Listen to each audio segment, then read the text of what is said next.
Good evening and welcome to another episode of Rich Politics. Thank you so much for taking the time to watch tonight. Don't forget, folks, to hit that subscribe button. We'd really appreciate it, and hit the bells for notifications as well.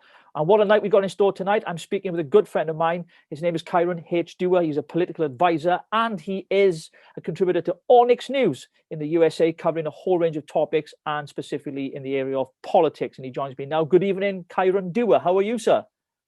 Good evening, Richard. Good to be with you. Thanks for having me on tonight. What a momentous day we're seeing here. Well, it is. I'm lacking sleep. I got bloodshot eyes. I drank plenty of wine last night. I was up till about 4 o'clock in the morning, as you can imagine, following the excitement of the US elections. What have you made of it so far, Kai?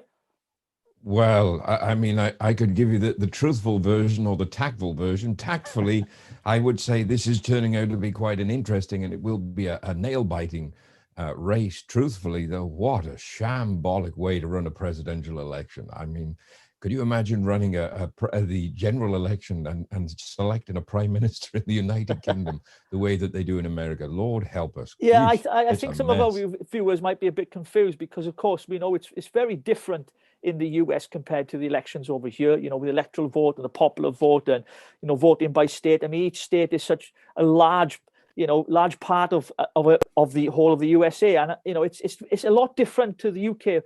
The problem is that there are multiple voting systems in operation at the same time in the United States, both at the federal level where they select the president through the Electoral College, and then you have the state level with state legislators, the state senators, the congressional races, and of course the division of the popular vote and the Electoral College vote.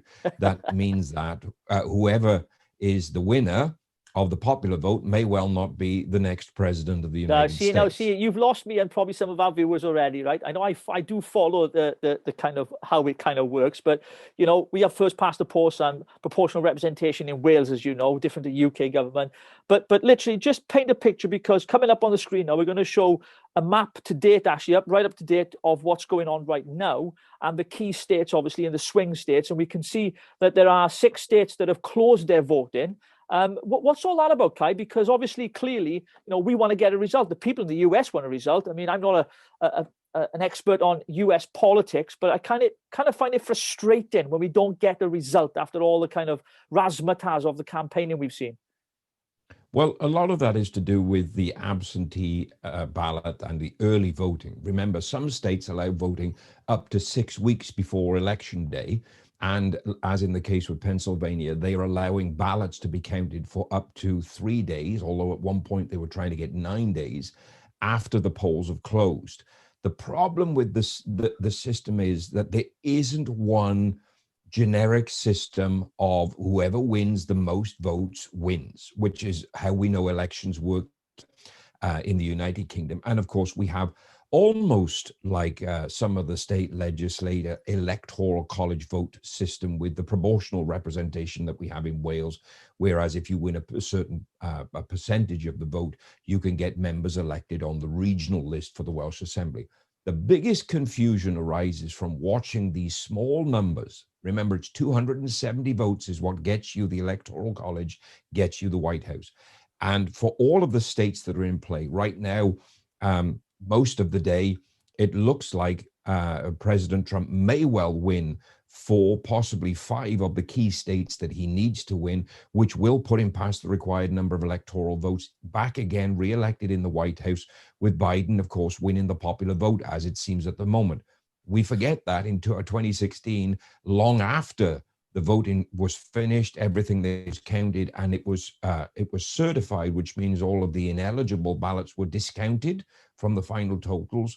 We had a situation where President Trump had actually won the popular vote as well, but that was certified months later. So whereas we were all anticipating waking up this morning, like most Americans, and finding out who exactly had won because of this very strange and very unique system of voting, this may well take several days, if not several weeks, and could well end up in front of the Supreme Court to make a decision. Or worst case scenario, the Speaker of the House, which looks like it'll be Nancy Pelosi, becomes an interim president, and then the Congress, with the House of Representatives, will select a president, and the Senate will select a vice president.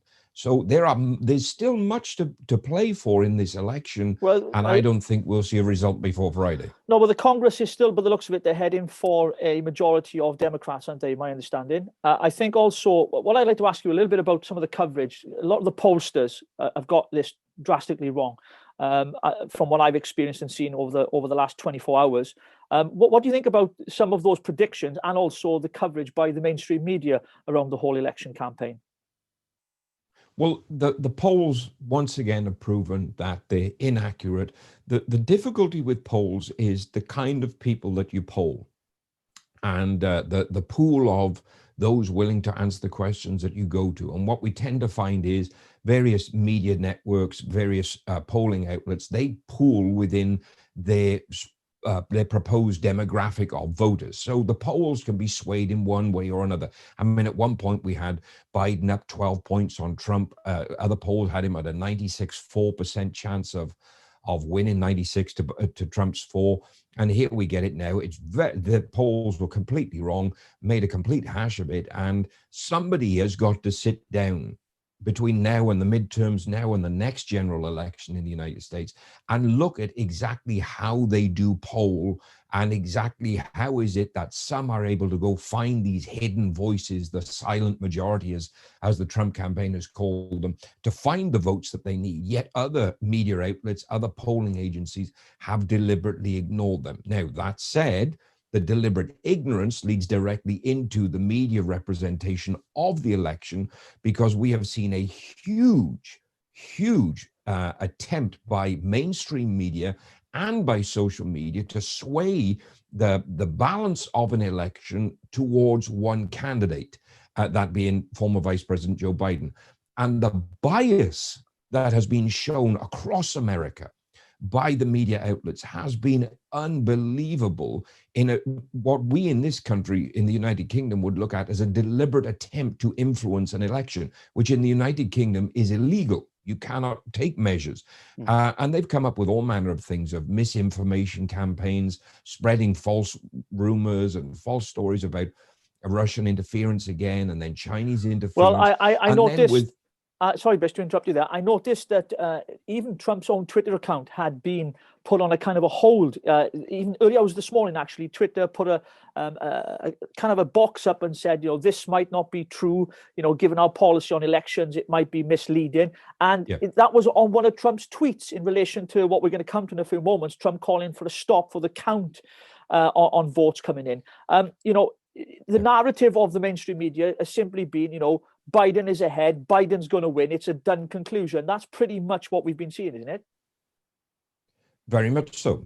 Aside from Fox News in the US, I think every major news outlet across the United States has gone with the Biden narrative. He's the best candidate, but Biden's won. And it's really painted a very, very dark picture of the US political system and the interference that the media are doing. We know for the last 4 years following US politics, the media in the US hate President Trump, hate what he stands for, hates the fact that he won the election in 2016, and have been a major contributor to helping to try and get him removed from office, whether legitimately or, as we saw with the impeachment trial, through illegitimate means. Because when the evidence came in, and then with the breaking news of the Hunter Biden scandal that looks like it's now being investigated for over a year by the Federal Bureau of Investigation, the social media narrative and the mainstream media narrative to completely bar the spread of proven, and this is the thing, factually proven evidence to do with the emails, to do with the telephone conversations, the fact that all of the major media outlets didn't downplay the situation. They completely ignored it. They did not give it any credence whatsoever, because it destroys the liberal narrative of making sure that former Vice President Biden gets elected. And here we find ourselves, the time that you and I are talking now, where we have no clear winner.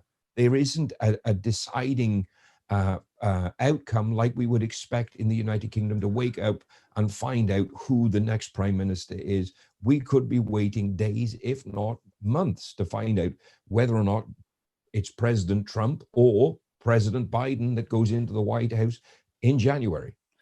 Yeah, we were talking earlier in the week about someone who'd has been right on the elections consecutively for, consistently for quite a while, and you think he's got it wrong this time. Can you tell us who was that again? We were talking in the week about them. There was a particular person that has predicted the polls, and he's always got it right, but this time you might think he's got it wrong. Who's that again? Now, you'll have to forgive me because his name just slipped straight out of my head, but it's very, very easily to find on Google for those watching. He has successfully predicted that it's one of those things when you put you on your spot and the key information you need just disappears. But he has successfully predicted the last 8 elections, and the majority that he had Biden winning this, and pretty much had said Biden wins with a landslide using his system. The fact of the matter is, with it being such a tight race, the last 5 or 6 declare, it proves the system is wrong, and his system failed to take into consideration the populist vote in certain states that have swung towards President Trump. They were heavily predicting they would swing towards Biden. I mean, when I was getting up at breakfast time this morning, which, having been awake all night doing the elections for Onyx and was sometime around midday, President Trump was 600,000 votes ahead with what they say is 1.4 million to count. So that's a major obstacle to overcome. And a lot of that was to do with the fact that Joe Biden went to Pennsylvania and told them that he's going to do away with the fossil fuel industry. And that's an industry, a major part of the state economy in Philadelphia. I was surprised that Arizona swung towards him with the declarations he made on fossil fuels, because Arizona has a huge fossil fuel industry there. But I think there are certain things that former Vice President Biden said on the campaign, that when all the dust is cleared and the final results are in, he is going to wake up realizing I'm paying the price for the things I said on the campaign. And the veracity of the left-wing voices that he put in front of the people to represent him and represent the Democratic Party will be the cause of his undoing at this election. Do you think that this election has been driven pretty much by two sides, really? COVID-19 and the way the president's handled it, and the economy. Do you think that Biden has played into the whole, mishandling of the COVID-19, virus by Trump, as opposed to Trump pushing I'm the best man for the economy, and Biden saying I'm the best man for health? Do you think that's going to be, or it has played a big factor into this election? I think it has amongst the Democratic base. I think that's the use to their advantage of getting their core votership, their early voters, which is where the Democrats always do well. They come out strong. I think they've manipulated that fear of the pandemic and manipulated President Trump's handling of the pandemic to their advantage. And having always manipulated the vote in that respect. The Republican votes always come on the day. Republicans are renowned for the fact that they're in-person voters. A lot of them don't trust the early voting, the mail-in voting system, because there is so much speculation about voter fraud, vote tampering in those things. I mean, I've had multiple stories through the night coming through from the US of people being blocked from voting, people going to vote in person to be told they've already voted, early voting ballots not being delivered, mail-in ballots not coming through. One polling station had a plethora of votes that were from the Republicans and told the voters, oh, our system has crashed. If you fill out a form, we'll make sure they're submitted at the end of the day. And when this large group of Republican voters refused to leave until they'd cast their ballots, magically the computer system started working. So a lot at play in what I think President Trump has done the best that any world leader could have done in the situation that he was in. I mean, let's look at the pandemic in the US. Dr. Fauci and all of the specialists were predicting 2.5 million people would die because of this.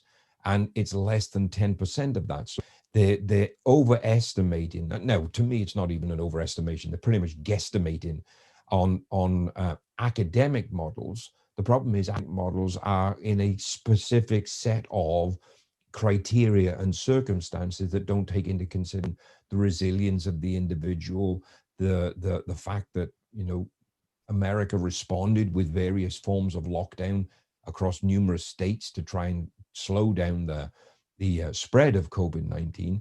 Do I think President Trump has handled it well?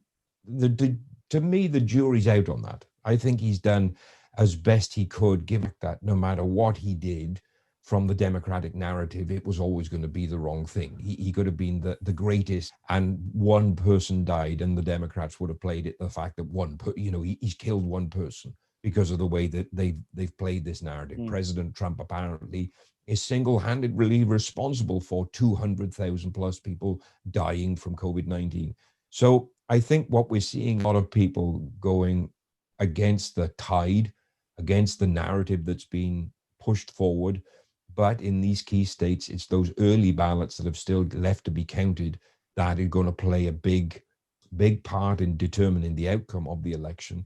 And I think from Trump's perspective, his only advantage is the fact that he is very, very far ahead in the percentage points now, that it is almost impossible. I'm not saying it is impossible, but it is almost impossible for Biden to bounce back and win enough votes to swing those states blue instead of red and do it in a legitimate way. And let me that way.